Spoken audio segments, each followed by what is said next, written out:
Setelah nafas terakhir Yesus, tentara Romawi menusuk lambungnya untuk memastikan kematiannya. Dengan seizin gubernur Romawi, tubuh Yesus diturunkan dari salib, dibalut dengan kain linen, lalu dibaringkan di sebuah kubur batu. Sebuah batu besar digulingkan ke kubur itu untuk menutup pintu masuknya. Namun, saat Maria Magdalena dan perempuan-perempuan lainnya tiba di kubur pagi-pagi pada hari yang ketiga, mereka mendapati batu itu telah terguling dan hanya melihat kain linen tergeletak di tempat tubuh Yesus dibaringkan. Tiba-tiba, dua malaikat muncul di hadapan mereka dan berkata, "Dia tidak ada di sini. Dia telah bangkit."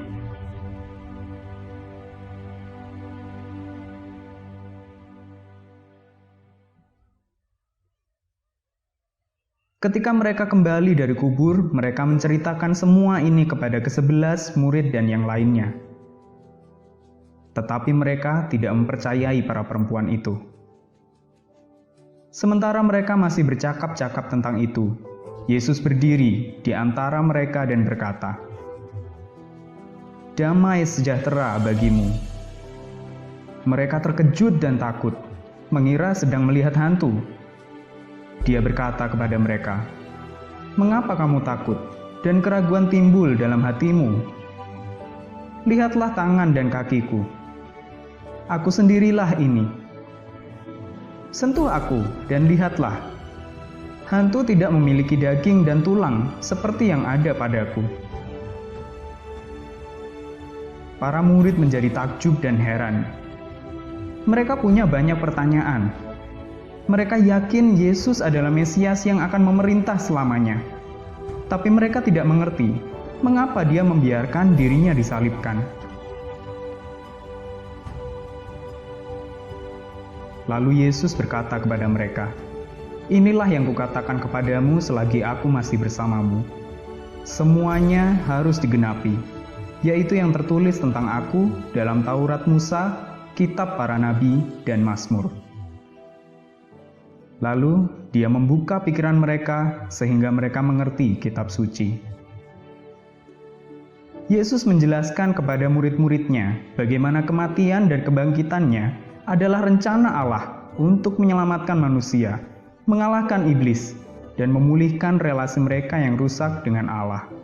Saat Yesus menjelaskan kitab suci kepada mereka, mereka sadar bahwa sejak semula Allah telah menulis kisah kekalnya. Saat kita membahas beberapa ayat ini bersama-sama, saya harap Anda juga akan mengerti dan percaya akan rencana keselamatan Allah.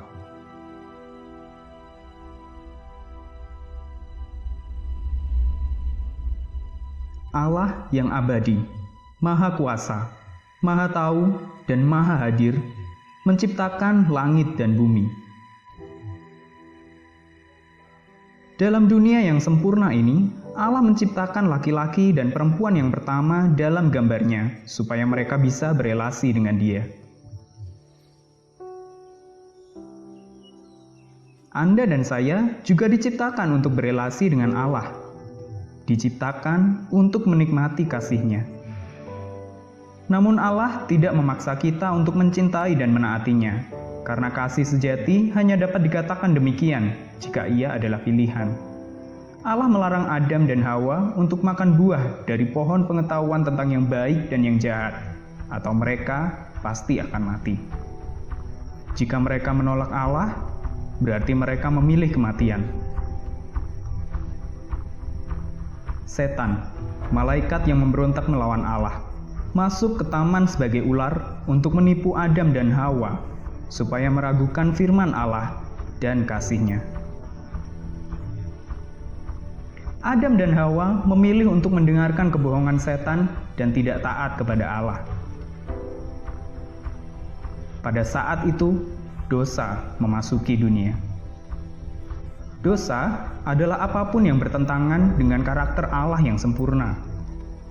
Allah itu kudus, artinya Dia benar-benar murni, tidak ada yang jahat dalam dirinya. Dosa Adam dan Hawa membawa pemisahan antara mereka dan Allah. Didorong oleh rasa malu, rasa bersalah, dan ketakutan, Adam dan Hawa dengan sia-sia berusaha menyelesaikan masalah dosa mereka dengan kekuatan mereka sendiri.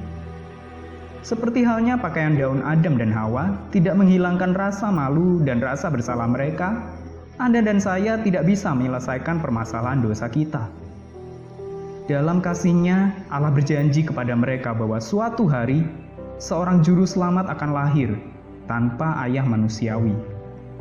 Anak ini akan menghancurkan kuasa iblis atas manusia, memulihkan relasi yang rusak antara Allah dan manusia. Adam dan Hawa harus meninggalkan taman. Dosa Adam diwariskan kepada setiap keturunannya. Anda dan saya dilahirkan sebagai orang berdosa, terpisah dari Allah. Dosa dalam hati setiap manusia adalah penyebab segala penderitaan dan kejahatan di dunia ini.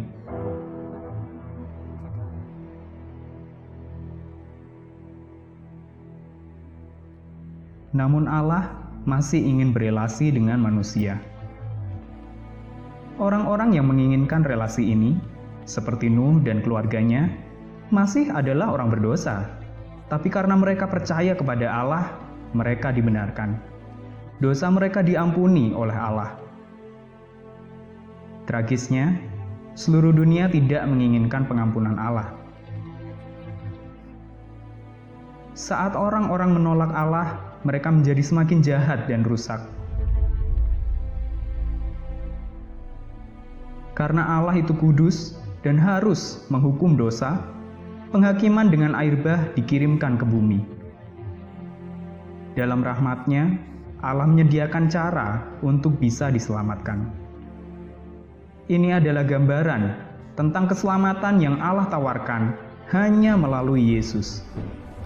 Dosa kita layak mendapat hukuman. Dengan menolak Yesus, kita sama seperti mereka yang mati dalam air bah karena menolak untuk masuk ke bahtera. Jika Anda menolak Yesus, Anda menolak satu-satunya cara untuk diselamatkan. Seperti halnya mereka yang masuk bahtera tetap hidup, dalam kasih-Nya, Allah menyediakan Yesus sebagai satu-satunya cara bagi Anda dan saya untuk melepaskan diri dari penghakiman-Nya. Setelah air bah, keturunan Nuh menyebar di atas bumi. Selama masa hidup putra Nuh inilah, yaitu Sem, Abraham dilahirkan. Allah memberitahu Abraham bahwa Dia sedang menuntunnya ke tanah yang akan menjadi miliknya.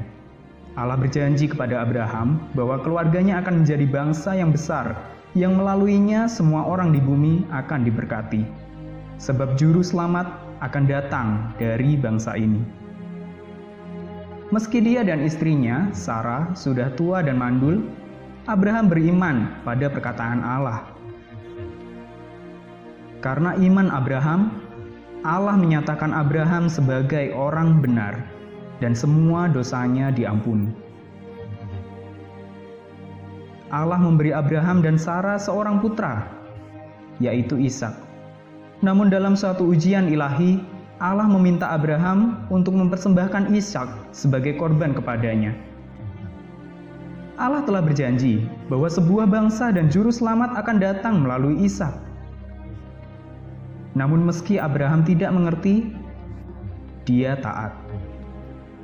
Saat mereka naik ke atas gunung, Abraham memberitahu Ishak bahwa Allah akan menyediakan domba untuk dikorbankan. Karena dosa kita, Anda dan saya juga harus dihukum mati. Namun Allah sendiri campur tangan. Seperti halnya Allah menyediakan seekor domba untuk disembelih menggantikan Ishak, Allah menyediakan Yesus untuk menggantikan Anda. Yesus mati menggantikan dunia yang terkutuk oleh maut.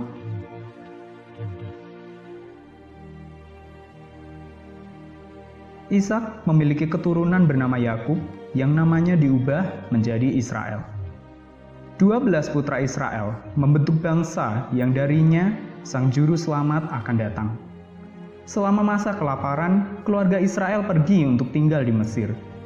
Bertahun-tahun kemudian, orang Israel diperbudak. Dalam serangkaian peristiwa yang luar biasa, Allah memilih Musa untuk memimpin umat-Nya. Waktunya telah tiba bagi Allah untuk membebaskan orang Israel dari penindasan mereka. Saat Allah mengirimkan 10 tulah ke atas Mesir, Dia menunjukkan kuasa-Nya sebagai satu-satunya Allah yang benar yang akan menyelamatkan umat-Nya dari perbudakan. Dia juga menampilkan gambaran tentang cara yang melaluinya Dia akan menyelamatkan Anda dari perbudakan dosa dan kematian. Anda lihat, pada tulah yang ke-10 hanya ada satu cara agar putra sulung bisa menghindari kematian yang pasti. Domba yang sempurna, tanpa celah, harus disembelih menggantikan sang putra, dan darahnya dipercikkan di ambang pintu rumah. Yesus adalah anak domba kita yang sempurna. Darahnya yang ditumpahkan adalah satu-satunya cara agar Anda terhindar dari kematian kekal. Saat Allah secara ajaib membebaskan para budak dari tangan para penindas mereka dan membawa mereka ke tempat yang aman, itu merupakan gambaran dari hal yang ingin dilakukannya bagi Anda. Anda dapat dibebaskan dari belenggu dosa dan kematian melalui darah Yesus yang Dia curahkan bagi Anda di atas salib.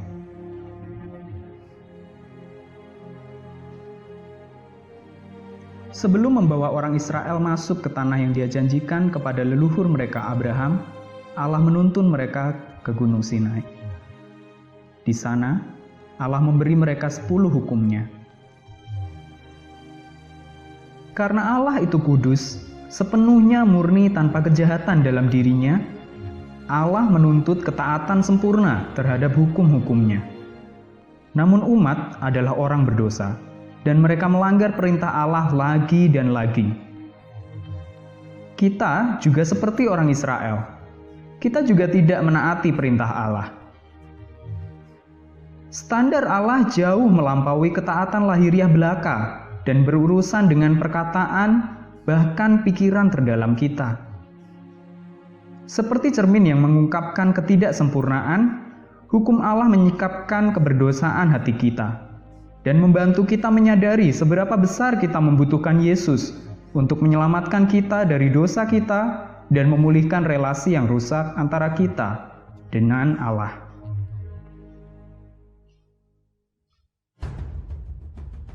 Sepuluh hukum itu diletakkan di dalam sebuah kotak emas yang disebut tabut perjanjian, yang disimpan di ruang Maha Kudus di dalam tabernakel. Jalan masuk ke ruang Maha Kudus dihalangi oleh tirai mewah yang sangat besar. Hal ini untuk menunjukkan bahwa Allah itu kudus, dan dosa Anda memisahkan Anda dari Dia. Hanya setahun sekali, Allah memperbolehkan imam besar masuk ke balik tirai dan datang ke hadirat-Nya. Tapi tidak pernah tanpa membawa darah kurban. Di dalam tabut perjanjian terdapat hukum kudus Allah yang menunjukkan keberdosaan kita sepenuhnya dan seberapa besarnya kita layak menerima hukuman dan kematian. Di atas penutup penebusan itu adalah hadirat Allah.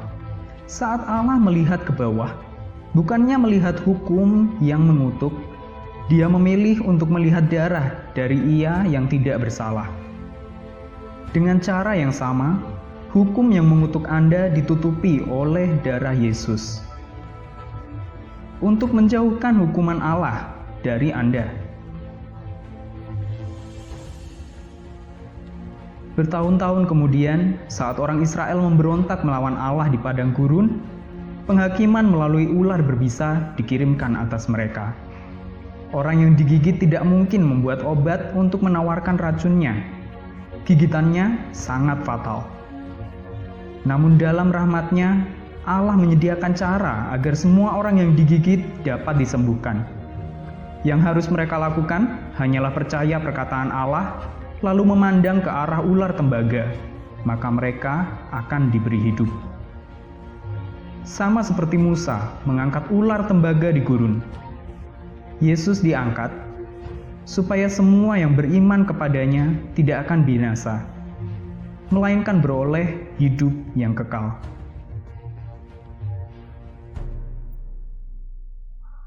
Mereka yang menanti-nantikan kedatangan Sang Juru Selamat mulai menyebut Dia yang diurapi atau Mesias. Sepanjang sejarah Israel, Allah memberi umatnya banyak nubuatan yang menggambarkan siapa Mesias dan apa yang akan Dia lakukan. Ratusan tahun setelah nubuatan itu diberikan, Allah mengutus malaikat Gabriel untuk memberi kabar kepada seorang perawan bahwa Dia akan melahirkan Sang Mesias dan akan menamainya Yesus. Seperti yang Allah janjikan kepada Adam dan Hawa, Mesias tidak akan memiliki seorang ayah manusiawi, karena Dia akan menjadi anak Allah. Kabar baik tentang sukacita besar ini adalah untuk semua orang. Anak Allah, yaitu Dia yang menjadikan bintang-bintang dengan firman-Nya, telah menjelma menjadi manusia. Seperti yang telah dinubuatkan, sang perawan akan mengandung dan melahirkan seorang anak, dan mereka akan memanggilnya Immanuel, yang artinya Allah beserta kita.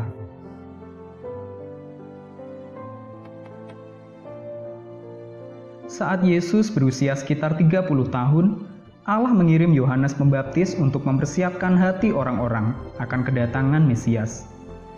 Yohanes memberitahu orang-orang bahwa mereka perlu bertobat, mengubah pikiran mereka, dan mengakui bahwa mereka adalah orang berdosa yang membutuhkan juru selamat. Saat Yesus dibaptis, Allah mengumumkan bahwa putranya, Yesus, adalah satu-satunya yang Dia perkenan. Yesus adalah satu-satunya yang dengan sempurna menaati hukum-hukum Allah dan tidak berbuat dosa. Yesus menunjukkan hal ini saat Dia menang mutlak atas godaan iblis. Yesus menjalani kehidupan yang sempurna tanpa dosa, yang tidak dapat Anda dan saya jalani, untuk menjadi pengganti yang sempurna bagi kita. Seperti halnya anak domba kurban diperiksa sebagai ganti orang berdosa yang mempersembahkannya, Yesus datang untuk diperiksa menggantikan kita. Dia telah menjadi anak domba Allah yang menghapus dosa dunia.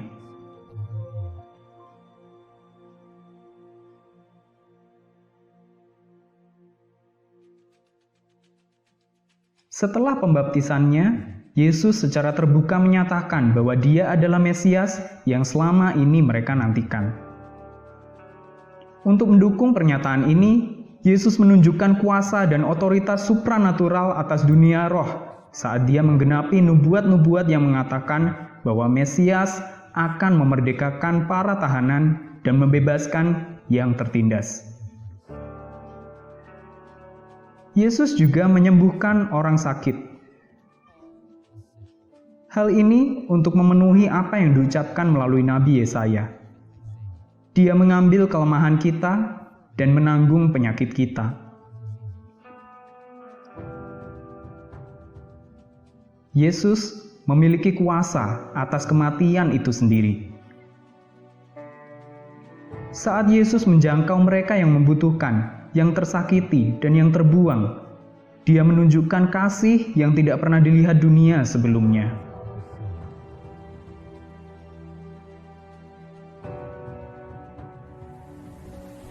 Saat murid-muridnya terjebak dalam badai yang menakutkan, Yesus mendatangi mereka dengan berjalan di atas air dan meredakan badai itu sepenuhnya.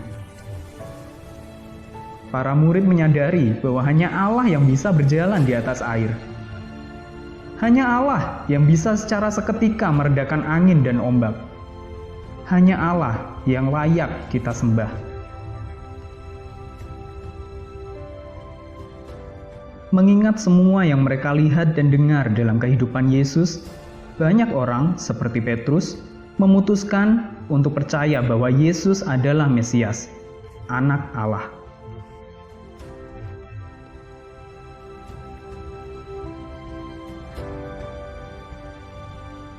Sebagai Mesias, Yesus berbicara tentang kehidupan kekal yang Dia tawarkan.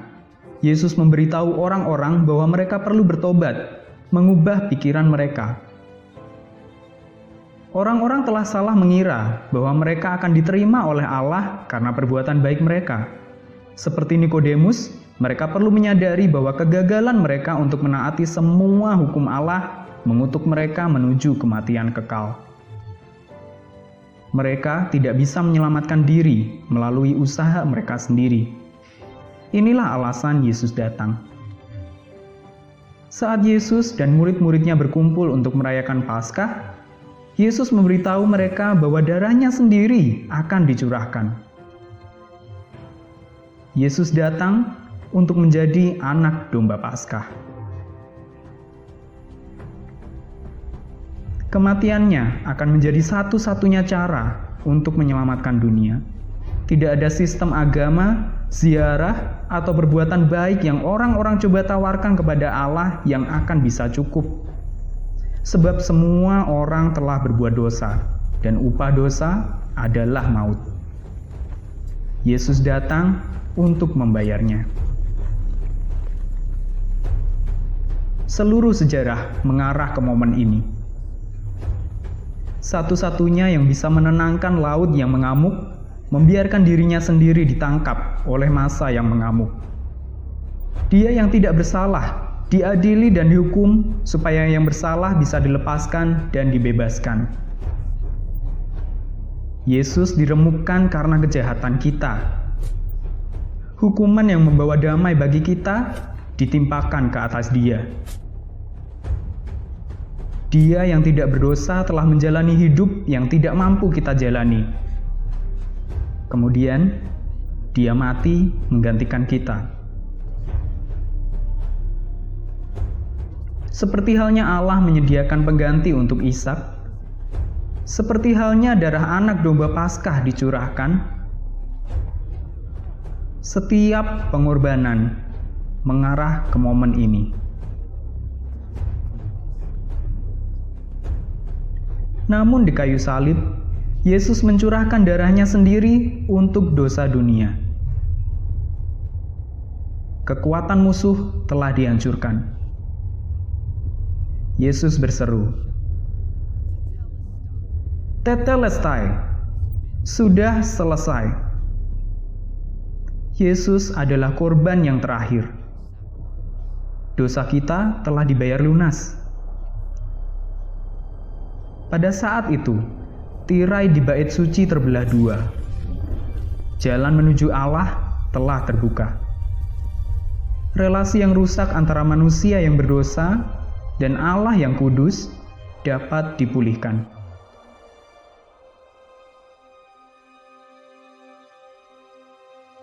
Pada hari yang ketiga, Yesus bangkit dari maut, seperti yang dinubuatkan oleh kitab suci. Pengorbanan anak domba Allah yang tidak berdosa telah diterima. Yesus telah sepenuhnya mengalahkan maut. Melalui kebangkitan Yesus, Dia sekarang menawarkan hidup yang kekal kepada semua yang percaya.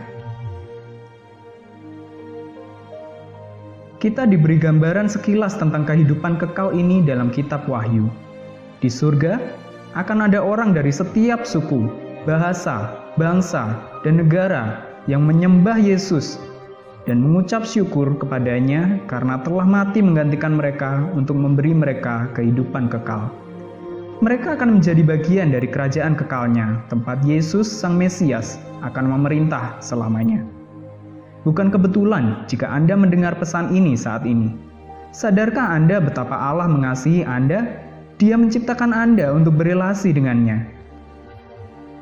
Relasi ini hanya dimungkinkan melalui Yesus Kristus.